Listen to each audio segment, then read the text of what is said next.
Hi and welcome to Spiritual Conversations. Today we will be talking about problem solving in the spiritual way. All of us are doing this already at work and in our personal lives, where we see a problem and we come up with thousand solutions to that problem. So I wanted to take that concept and add it to improving the quality of our lives through the work of energy or through raising our vibration. The difference is at work or with our lives, we are doing this physically, but when we are working with energy, all the work is being done internally and mentally. By now, if you are following my previous videos, you will notice that I have been talking a lot about changing the thoughts. So, in this video, I wanted to talk a little more about that when we put this into practice, the difficulties we might face, and of course, the solutions to that. The first thing we need to remember is that energy flows where thought goes. So anything that we give our thought to, we are also feeding it energy. So whether it's a good thing or a bad thing, we are feeding it energy by investing our thoughts in it. So again, I'm going to use the example of money because that is an area where most of us are trying to achieve success in, right? So, for example, if I wanted to manifest money and I keep thinking that I don't have money or I need money, unconsciously we are actually concentrating on the lack of not having the money, of needing the money to pay these bills, of having these bills pile up, and the fear of not being able to pay these bills. So the attention over here, the energy that we are creating, is actually the we are giving our attention to the lack of money. No doubt it is difficult, and that is why we need to practice being aware of our thoughts and consciously choosing to change them, or changing the language we use when we are thinking these thoughts. Generally, what I do is when I am talking to God or source energy, I ask for what I want. I say, I want money because I need to pay my bills. I don't know how it's going to come to me, but I know it is going to come. It's kind of like as if the universe is your employee.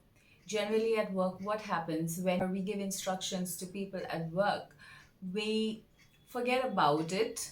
We don't question whether they're doing the work or not. We don't constantly keep thinking, is this person doing the work? Am I going to get the work on time? Or we don't do that, right? So we wait for them to finish, and once they are done, they come and they inform us that it's done. So the same concept we are applying in terms of our thoughts and in terms of energy over here. So we ask for what we want and then we forget about it, and once it manifests, once it materializes, you'll anyways notice it. But the thing is, with something as big as finance or anything in that kind of a nature, which is a big ask that we are trying to manifest into reality, I would really suggest that you start practicing with the small things first and notice what is working and what is not working for you. So I had noticed that sometimes there were things that I would think about and I would get them immediately.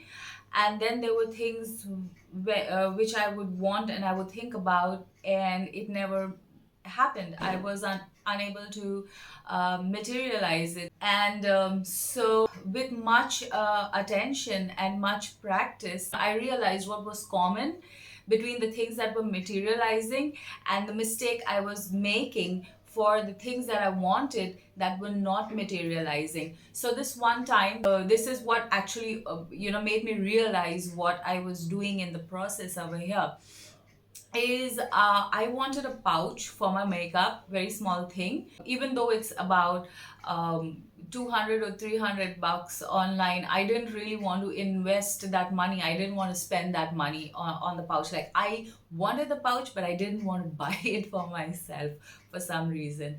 And So I thought, like, maybe somebody's gonna, because it was happening before, like when I was thinking about something, somebody was giving it to me, or somebody said, here, I don't want this, do you want it? And it was happening like that. So I thought, like, somebody's going to give me a pouch, I'll just be settled in that way. And it so happened that I think it was 2 days later that my mom came back from the market, and she had bought me a brand new pouch. And I was shocked because she didn't know that I wanted a pouch, but she bought it for me anyways. So I realized what had happened in that moment. And so I tried to understand what was going on, and how did this happen, how did it materialize.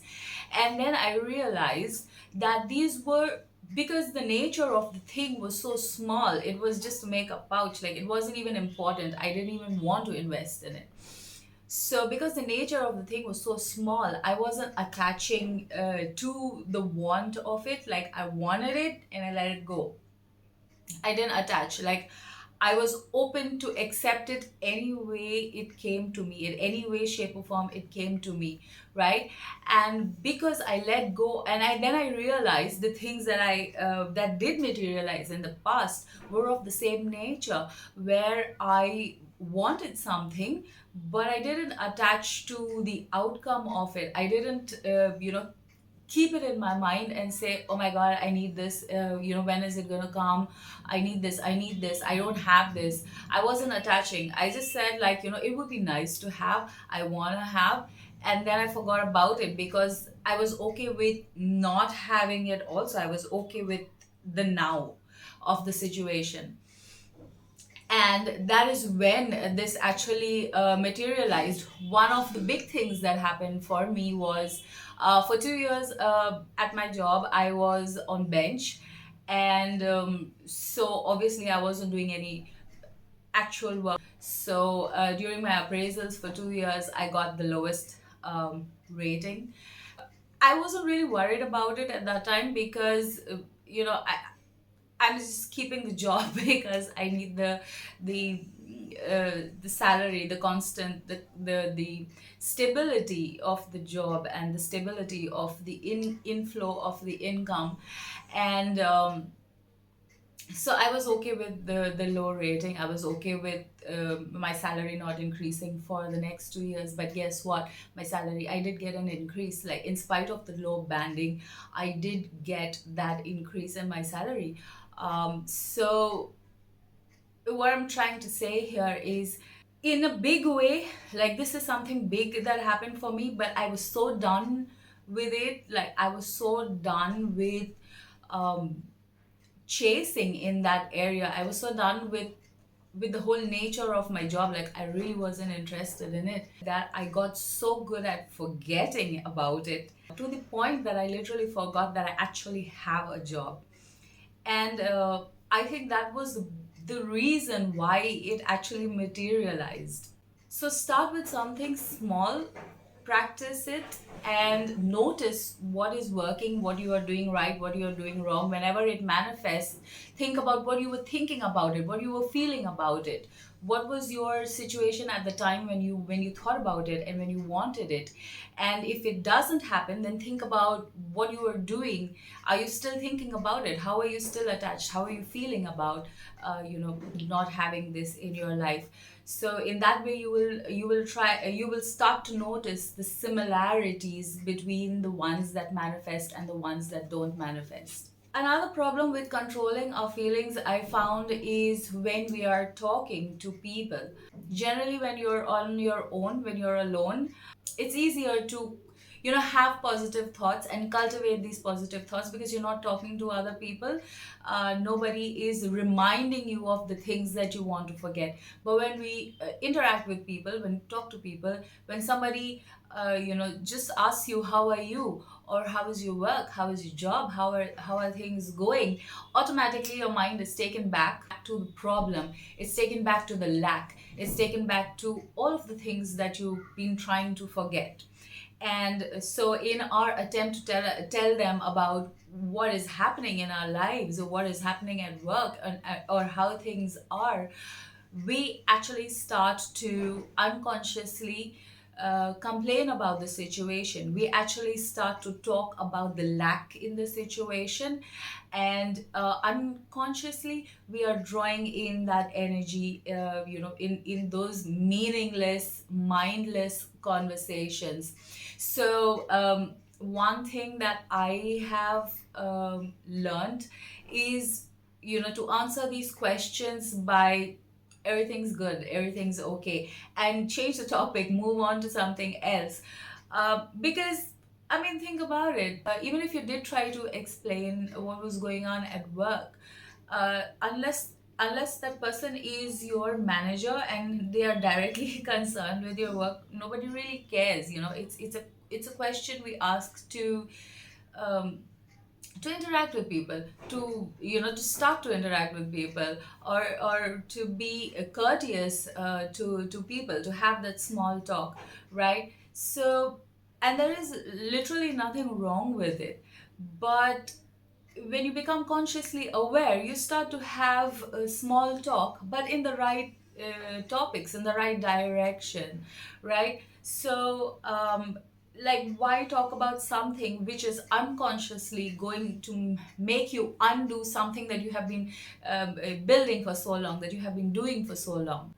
Now, you might say that sometimes unconsciously the mind goes to the situation. It realizes or remembers the lack of the situation.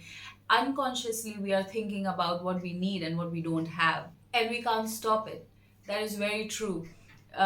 And through much practice, I have realized that there is this gap between when we have the thought and when the vibration of that thought picks up.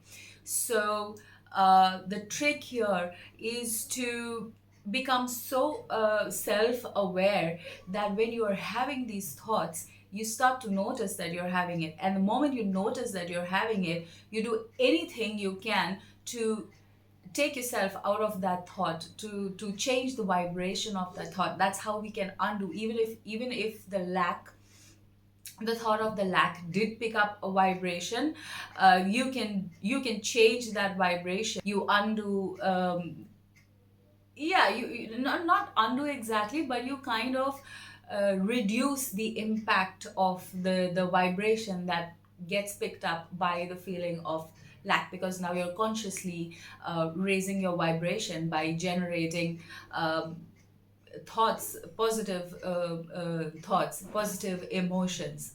Sometimes when I realize my thoughts are revolving around the fear of the situation, or around the situation, around the lack of the situation, I immediately make a conscious effort to do something else. Maybe I'd watch Netflix to take my mind off that, or clean my room. Once you start to practice this, then think about what you could do that can raise your vibration. Like, so Netflix and all of these things are going to stop the thought there and take it in a different direction. Now that you've got the thoughts moving in a different direction, how are you going to raise the vibration, right? So, singing, dancing, painting, anything, playing a game, anything that gives you that childlike feeling. Why childlike feeling? Because um, children vibrate at the highest frequency because they are carefree, they are trusting, they are unbothered, they're just in the now. Another thing I like to do on some bad days is look at myself in the mirror and smile. Whether I'm admiring my looks or my hair or my skin, that is like very self-obsessed behavior. But if you can raise your own vibration, I mean, there's nothing better than that, right? So look in the mirror and smile, and until you actually start to feel that truly start to feel that emotion in your body, that happiness in your body. So I hope this video helps you a little bit in changing your thoughts to be able to improve the quality of your lives. Thank you so much for watching Love and Light.